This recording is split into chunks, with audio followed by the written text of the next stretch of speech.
Hi, it's Jenny from Happy Hounds, and I just want to do a little video in this. Frozen water, so frozen lakes, frozen ponds, sometimes the size of frozen rivers. There's a pup there. Why is this so dangerous for our dogs? Well, especially with the lake as it is at the moment, if we can have a scan, you see that actually this front part is still ice, and the behind bit looks more like typical ice as we know it. And dogs may think they can walk on this. You may have a dog that really loves water and they think that's a good idea. They normally go in there, so why can't I go in there today? Or they might have a ball that goes in there, or there might be a bird still on there and they will try and chase a bird. And all these things can cause massive disaster.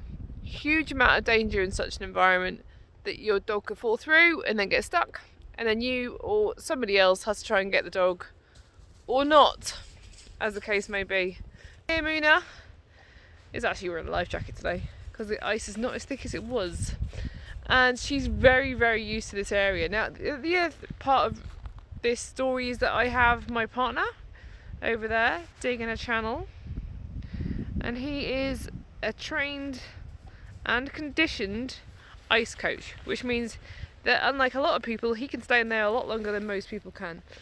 Now, the average temperature in this lake at the moment is like 0 degrees, so in that environment you will most likely last about 20 to 30 minutes tops. Now, the hypothermia will definitely get you, but also the other thing is that your muscles become so cold in that environment, so you're desperately trying to dig to go and get your dog, that your muscles just give up and you can't pull yourself through, and you're so cold you can't move and then you drown. So the biggest killer in this environment is actually drowning due to the cold, even if you're a strong swimmer. And you might find that you hit this environment and you're, oh, well, you know, it'll be alright. Thing is, if it's not alright, and this is if it's not alright, then what happens is a massive disaster.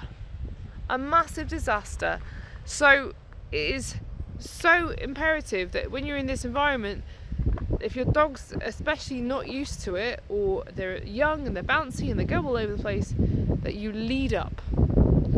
Now, my doggy is off lead. 2 weeks, she's been coming up here 2 to 3 times a week and working around the ice or working on the ice. She has been conditioned with my partner, and I can tell you at the moment, as Labradors go, she's down there, she knows she doesn't want to swim in that water. She doesn't want to. She knows it's too cold. She's not keen to, so she doesn't want to go in. She has a great way of asking to get, when she's on the edge there, not to go in. She's got a good weight, so she won't go in, and she's got a decent recall.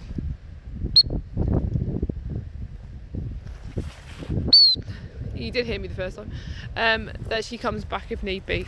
So all these things help us to protect her on the water, but like I said, this is an environment she knows massively. To help you, your dog probably doesn't see this stuff very much, lead up. The safest way you can protect you and your family and anyone around you in this environment is to lead up, or keep them close, and have a really good recall. If you don't have good obedience, as in weight and recall, lead up. It's just not worth the risk. It's not worth the risk to you and your family.